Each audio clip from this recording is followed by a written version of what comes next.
This is level 2 of the CFA program, topic 1, ethical and professional standards, and the reading on guidance for standards 1 through 7. Our focus will be on standard 3, duties to clients and prospective clients. And I always give my students the following imagery. Pretend that every client and every prospective client is your kindly grandmother who bought you candy and took you shopping and took you to the movies when you were just a youngster. And now she has lots of money and she has come to you as a fiduciary. And you're going to treat her with, loyalty and care and suitability, all that kind of good stuff. If we look at the learning objectives, these are identical for all 7 of the standards. So let's go ahead and get right to it. Let's look at the first part, loyalty, prudence, and care. All right, so let me go ahead and read just a little bit this to you. Loyalty to their clients, must act for the benefit of the clients, place the client's interest before not only their own interest, right, but also the employer. Interpretation of this standard is fairly obvious. Client's interests always come first. And notice that final blue bullet point down there. Same level of prudence, judgment, and care that they would apply in the management and disposition of their own interests or their grandmother's interests in similar circumstances. Here's pretty much a really, really good question to test your knowledge and your ability to apply this particular standard. 2 examples here up at the top. So let's suppose that you're hired by a chief executive officer to manage a pension fund. Who is your client? Well, you might think, okay, the CEO hired me, so therefore I need to make certain that I satisfy him or her, but that's really not the way it works, right? The plan's beneficiaries are your clients. This is a pension fund, so you have, 2 sets of beneficiaries. You have the employees who are currently working, who are going to rely on you to provide for them during retirement. And then the other group are the individuals who have retired and are currently relying on you to provide them with income. How about the second example? Let's suppose that you manage a mutual fund according to a specified mandate. To whom do you owe this duty of loyalty and prudence and care?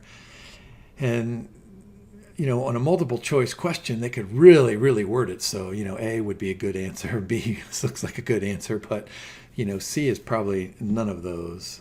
Remember, with a specified mandate, you have to follow along whatever that mandate is. I mean, if you're a fund manager and that mandate says something like, you can only invest in the following 10 stocks in the following percentages, well, then that's what you have to do.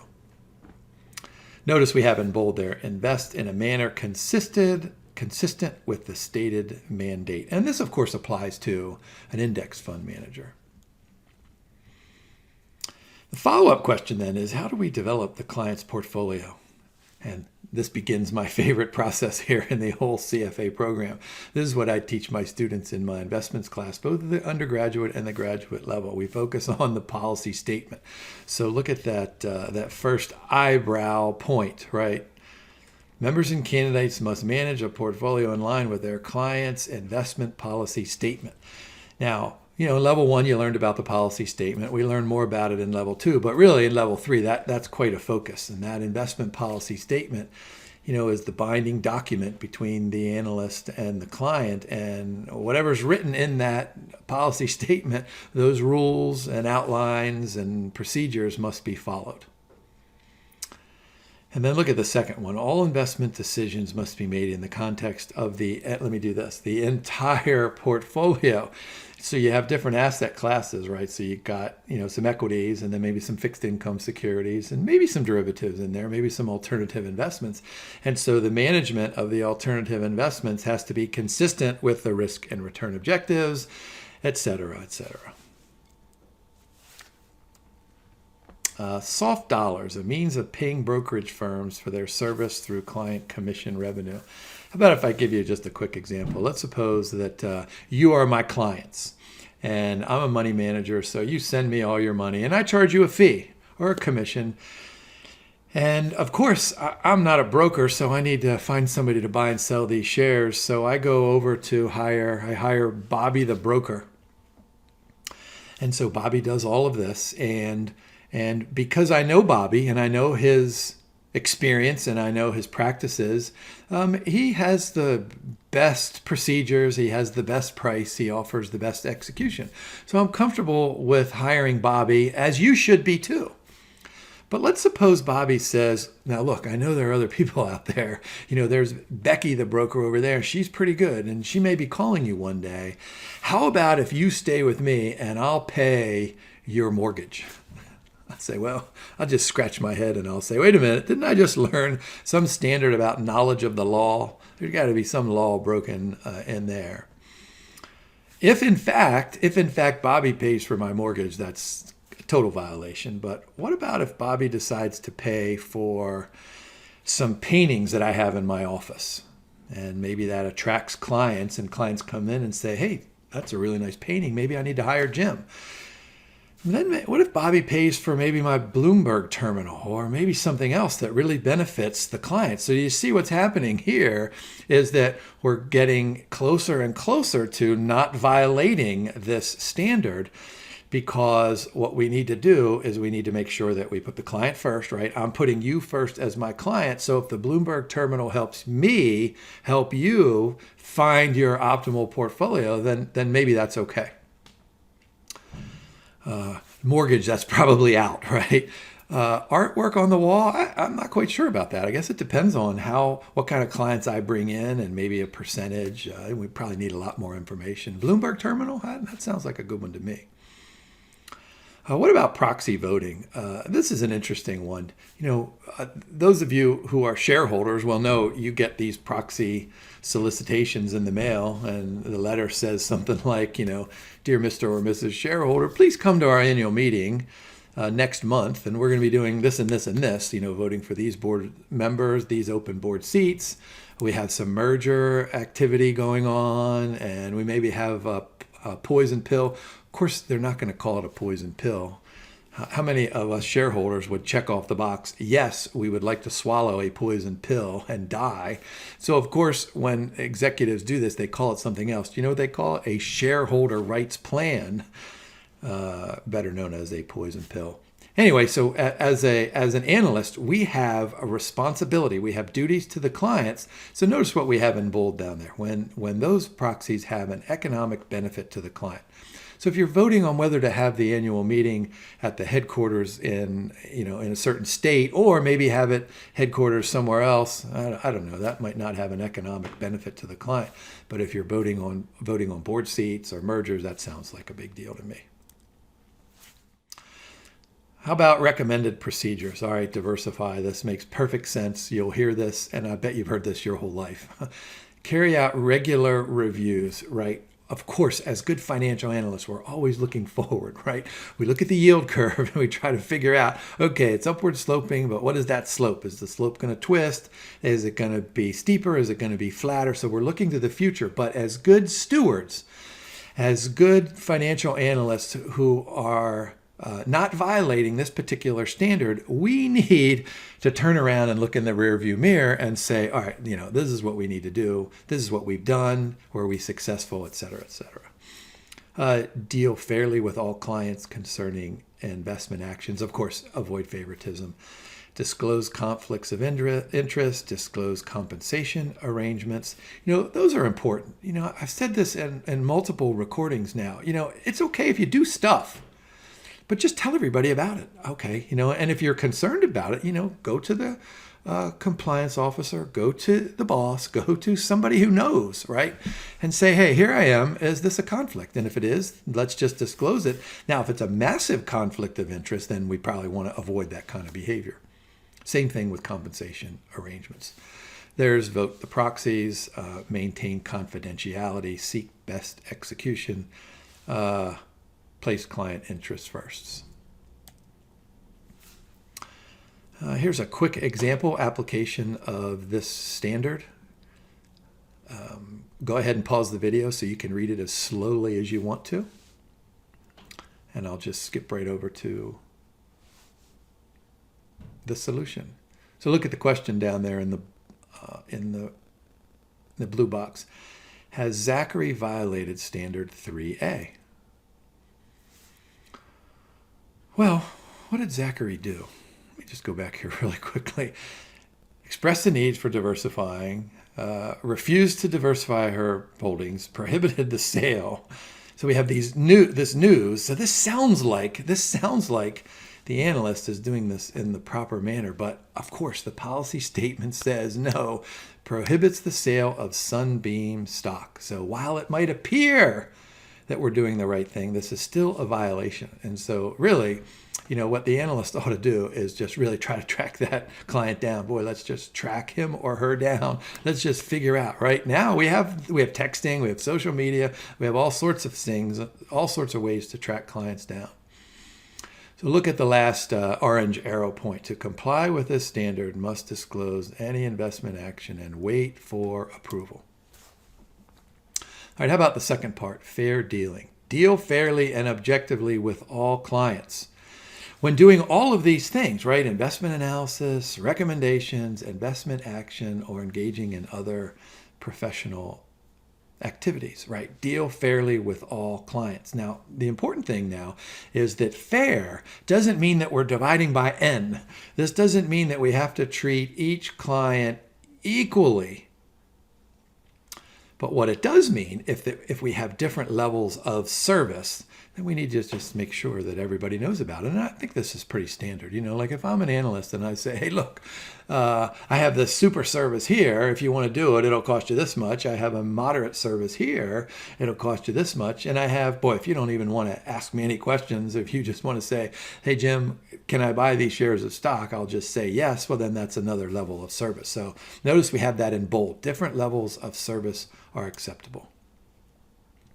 But the important point here on investment recommendations is that all clients, regardless of this level, or this level, must have a fair chance to act on every recommendation.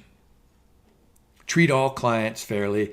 A great exam possibility is during some kind of an initial public offering, maybe a seasoned equity offering, maybe some kind of a bond issue.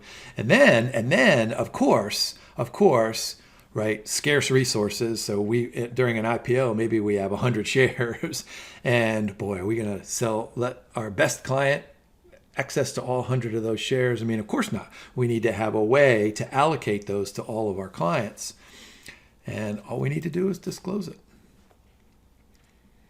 All right, so recommended procedures, develop compliance policies. This is fairly standard, right? Disclose, establish systematic account reviews, disclose levels of service. So here's another good example of an application of this particular standard. Go ahead and pause if you want to. And I'll go ahead and read the question. Which of Dudek's actions are most likely in conflict with fair dealing?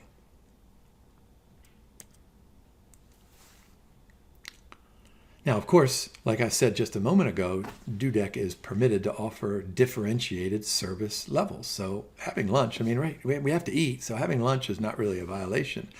But she violated the standard because she disclosed the change in recommendations to some of her clients during the lunchtime and not others, or others at some other time. And try not to be fooled on an exam in which the time element might seem like not that substantial. Like, if I go back here, what was this here? She receives approval 3 days after the meeting. So 3 days, that's an obvious notion. If the question says 3 minutes or 3 hours, then we're trying to get down to a narrow window. I'm saying that, you've got to get that information out there to everybody at the same time. All right, the third part, suitability. This is one of my favorite slides in any of these standard slides because look what's in there. What are you reading about? This is the investment policy statement, right? All right, so what does that say up in number 1 here? We are in an advisory relationship with a client. And so what we need to do is put together an investment policy statement in which We summarize the investment experience of the client, the risk and return objectives, and all of the constraints, right? We're going to talk about these constraints sometime in the future, liquidity constraint and a tax constraint and a time horizon constraint. These are all fun constraints, right? I mean, this is a great challenge as an analyst. You have a client who walks in and they have a bunch of money and they say, here, you take it. I don't know what to do with it. And so you start asking all these questions about what do you want to do with it? Are you willing to take this kind of risk? What are your liquidity issues, your tax issues, et cetera, et cetera? And so you throw those all together and you come out with what we would like to think is an optimal portfolio. Now, look up at A. I want to emphasize this. I'm going to try to do this in every one of our recordings. Make a reasonable inquiry, right? CFA Institute is asking us just to be reasonable. All right, look under B. There's that word suitable, right? Suitable to the client's financial situation. Standard questions. I ask this to my students all the time. I say something like, okay, you have this client. This client is just retired. They're 67 years old and they're living on a fixed income, but they have this here and they want to save for this and etc. What's the first thing that you don't want to do? And the first thing you don't want to do is go out and buy lots and lots of shares of biotech stocks, right? Suitable to the client's financial situation. So that swings back. It swings back to both the risk and the return objectives. And finally, read C, the suitability has to be in the context of the client's total portfolio. All right. Now, what happens if we're hired to manage a portfolio to a specified mandate or a strategy or a style, and we need to be consistent with that stated objective? Suppose that you are the board of an art gallery and somebody makes a big donation and you hire me as the financial analyst, and the mandate is to invest in risk-free securities. So what do? I mean, that's what I do. I go out and it sounds like a dull mandate, but my gosh, we have in 2021, we have $30 trillion out there worth of risk-free treasury securities. So I can do lots and lots of fun stuff inside of that, but still, I can't venture outside of that mandate. Oh, guidance. Here we go. Look at the first bolded there. Written investment policy statement that outlines all the stuff that I just mentioned.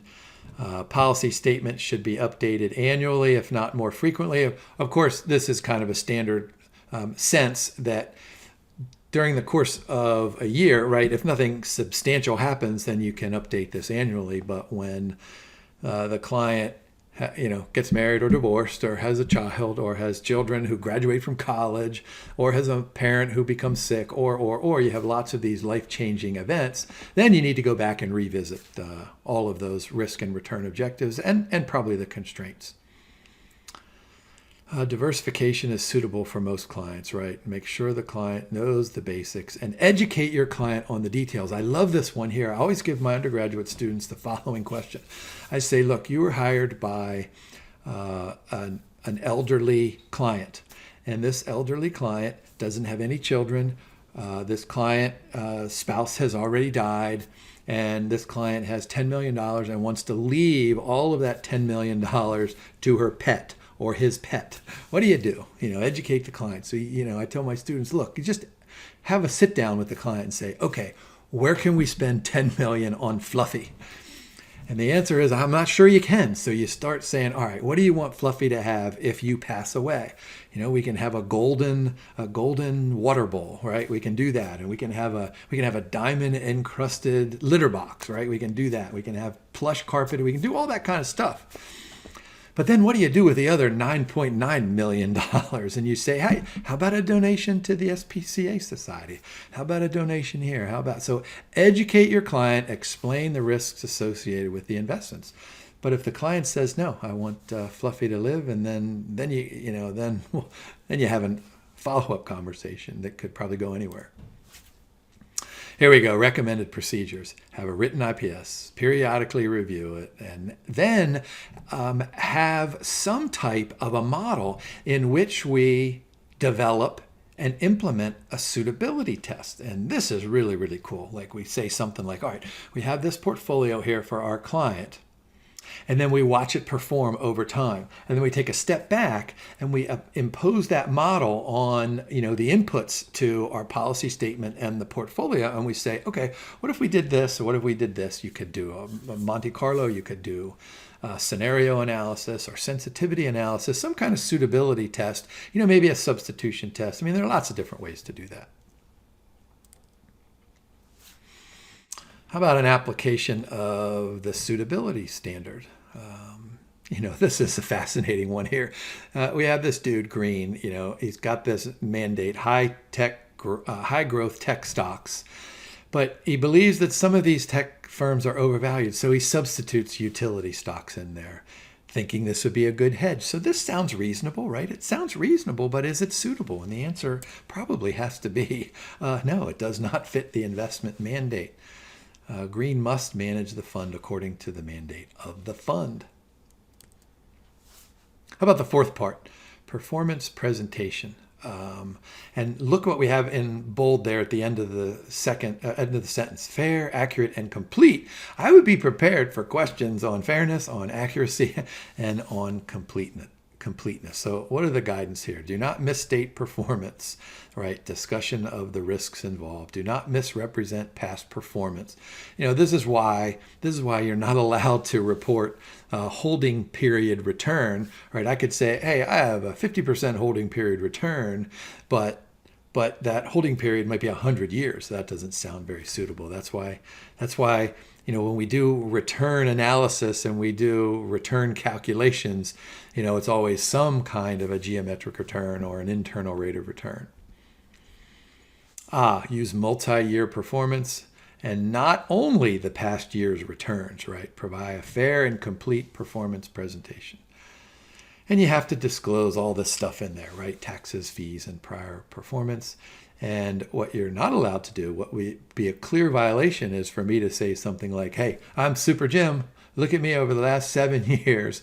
I've dominated out there. I guarantee you, or I'm pretty sure, or send me your money, etc., etc.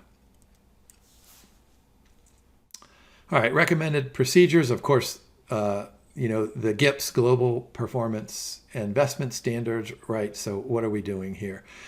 Knowledge and sophistication of the audience, a weighted composite, terminated accounts, including disclosures. Here's a good application of this particular standard. Go ahead and pause if you want and read.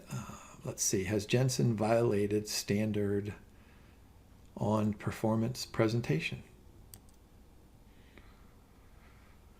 Well, the fact that she stated that she worked somewhere else, I mean, that sounds like that's reasonable, right? Yeah, and that's probably required. But she omits some of her years of underperformance, so that's got to be a violation. How about the last one here? Preservation of confidentiality. Boy, we must keep information about current, former, and prospective clients confidential, right? So that makes perfect sense, reasonable. No reasonable person would ever say that we don't want to keep this data and this information confidential.